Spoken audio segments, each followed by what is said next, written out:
2024 के लिए सत्ता का सेमीफाइनल कहे जा रहे 5 राज्यों के विधानसभा चुनावों में बीजेपी ने 3 राज्यों में शानदार जीत दर्ज की थी। नतीजों के बाद भारतीय जनता पार्टी ने बड़े और स्थापित नेताओं को पीछे छोड़ते हुए नई लीडरशिप को आगे किया।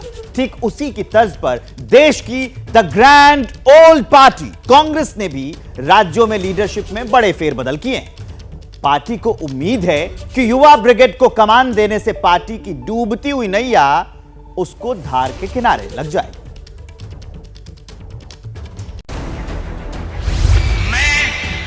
मैं डॉक्टर मोहन यादव ईश्वर की शपथ लेता हूं। मैं भजनलाल शर्मा ईश्वर की शपथ लेता हूं।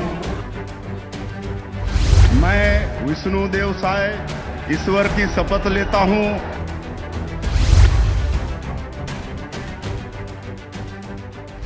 5 राज्यों के चुनाव में कांग्रेस को जैसी सफलता की उम्मीद थी वैसे नतीजे तो नहीं मिले।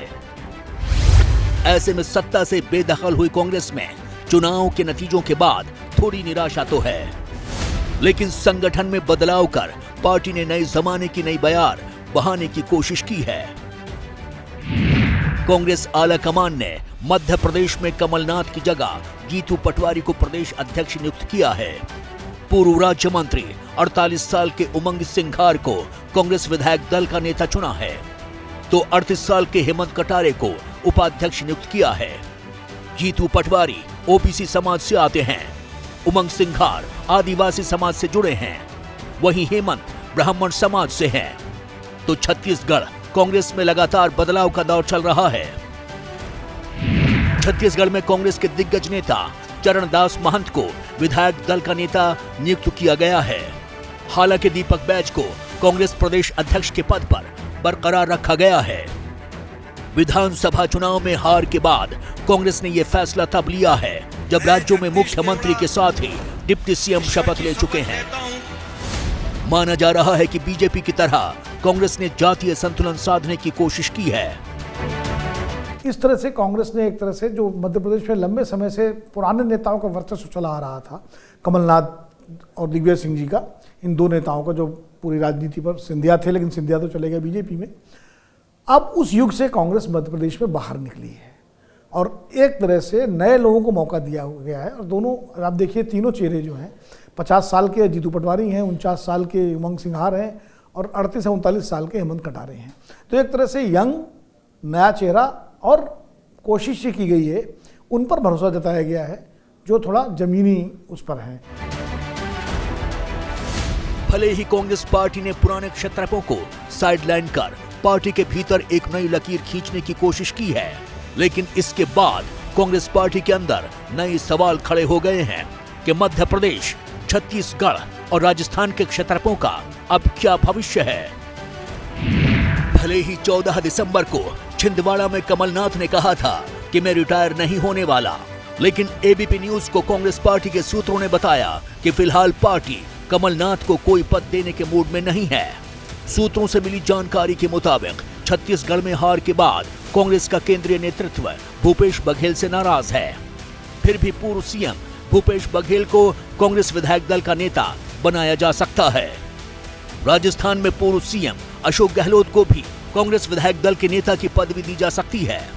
साथ ही राजस्थान में प्रदेश कांग्रेस कमेटी का चीफ भी बदला जा सकता है। भूपेश बघेल और अशोक गहलोत की अगर आप बात करें तो अशोक गहलोत भी अब उम्र के उस दौर में हैं कि जहां वो राज्य की राजनीति से एक तरह से, मुझे लगता है शायद उनके विदा होने का वक्त आ गया है और हो सकता है केंद्रीय नेतृत्व में उनको कोई भूमिका मिले। कमलनाथ जी को भी हो सकता है केंद्रीय नेतृत्व में कोई भूमिका दी जाए, लेकिन भूपेश बघेल की भी उम्र ऐसी है कि अभी वो राज्य की राजनीति में सक्रिय रहेंगे। एक तरफ कांग्रेस पर सवाल उठाए जा रहे हैं तो दूसरी तरफ पार्टी सेल्फ बूस्टर लेने की कोशिश में है। पार्टी ने राज्य संगठनों में बदलाव के साथ साथ 2024 के लोकसभा चुनाव की तैयारियां शुरू कर दी हैं। 18 नवंबर उत्तर प्रदेश के संबंध में बड़ी बैठक होने वाली है। माना जा रहा है कि ये बैठक प्रियंका गांधी की अध्यक्षता में होनी है। इसी दिन पार्टी एक नया कैंपेन डोनेट फॉर देश शुरू कर रही है, जिसकी शुरुआत पार्टी अध्यक्ष मल्लिकार्जुन खड़गे करने वाले हैं। 21 नवंबर को दिल्ली में ही कांग्रेस वर्किंग कमेटी की बैठक होने वाली है। सूत्रों की माने तो ये मीटिंग कांग्रेस ने 2024 के लोकसभा चुनाव की रणनीति पर चर्चा करने के साथ साथ अपने चुनाव अभियान को जमीन पर उतारने की योजना तैयार करने के लिए बुलाई है। 28 नवंबर को कांग्रेस पार्टी का 138वां स्थापना दिवस है। इस दिन पार्टी नागपुर में एक बड़ी रैली करने जा रही है। माना जा रहा है कि नागपुर रैली से ही कांग्रेस लोकसभा चुनाव का शंखनाद भी करेगी। इसके पहले 17 नवंबर को रद्द की गई विपक्षी गठबंधन इंडिया की चौथी बैठक 19 नवंबर को दिल्ली में होगी। शक्ति प्रदर्शन भी है, हमारी शक्ति ज्यादा है वोट परसेंटेज में भी देखा जाए, और यह समय आ गया है एजेंडा तय करने का और सीट शेयरिंग का भी। मूलतः ये जो इंडिया गठबंधन बना था शुरू से ही लोकसभा के चुनाव को दृष्टि में रखते हुए बना हुआ था, और यह कहा भी गया था कि 1:1 इंडिया गठबंधन इंडिया के खिलाफ लड़ेगा। हालांकि कांग्रेस यहां भी ड्राइवर सीट पर नहीं है। कांग्रेस ने कर्नाटक विधानसभा चुनाव जीता था, बीजेपी को हराया था, विपक्ष एक साथ आया, खुद को इंडिया नाम का उपहार दिया। मास्टर स्ट्रोक इस चतुर शब्द खेल को एक तरह की जीत के रूप में देखा गया। खैर, इंडिया नाम ने कुछ चर्चा बटोरी, ध्यान खींचा, मंच पर तमाम पार्टियों के नेताओं के ग्रुप फोटो खिंचवाए गए। लेकिन दिन बीतने के साथ ही मामला बदल गया है। जिस इंडिया गठबंधन को कांग्रेस तवज्जो दे रही है, दूसरी तरफ गठबंधन साझेदार अपनी ढपली अपना राग बजा रहे हैं। क्योंकि 23 जून को पटना में पहली बैठक के बाद अब तक इंडिया गठबंधन की तरफ से किसी को अब तक संयोजक नियुक्त नहीं किया जा सका है। इंडिया गठबंधन को विधानसभा चुनाव में गठबंधन पर बात करनी थी, सीट शेयरिंग करनी थी, साझा रैलियां करनी थी, तीनों नहीं हो सकी। इतना ही नहीं, इंडिया गठबंधन में साझेदार आम आदमी पार्टी ने कांग्रेस को स्पेस देने से लगभग इनकार कर दिया है। पंजाब के भटिंडा में दिल्ली के मुख्यमंत्री अरविंद केजरीवाल ने इंडिया गठबंधन की बैठक में सीट शेयरिंग से पहले केजरीवाल ने लोकसभा में पंजाब की सभी 13 सीटों पर आपके अकेले चुनाव लड़ने के संकेत दे दिए हैं। पंजाब में आपने 117 में से 92 सीट दी।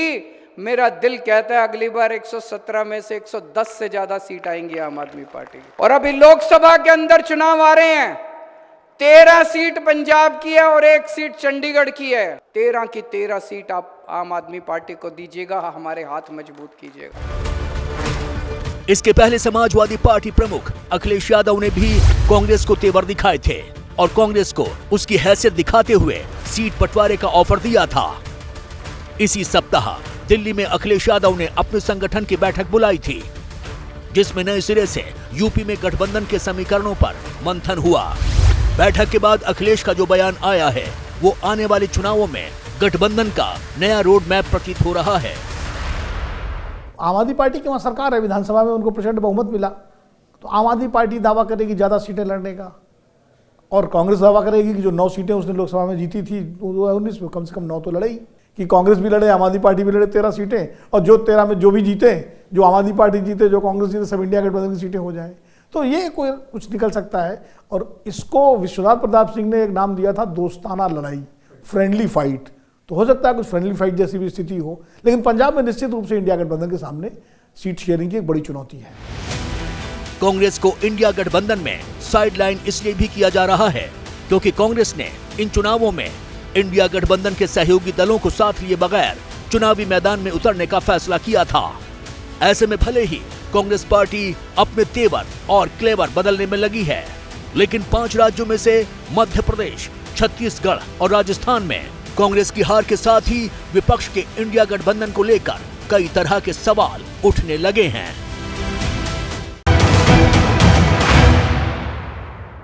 जैसे ही घड़ी का काटा दोपहर 2:30 पे आए, बबीता जी का दिल सास बहू साजिश के लिए मचल जाए। और ये है इनकी बहू, पूरे दिन ऑफिस की टेंशन हो जाए गॉन जब ये करें अपना फेवरेट शो फ्री टाइम पे ऑन। इनकी तरह आप भी देखिए अपना फेवरेट शो अपने टाइम पर और डाउनलोड कीजिए एबीपी लाइव ऐप अपने स्मार्ट टीवी पर।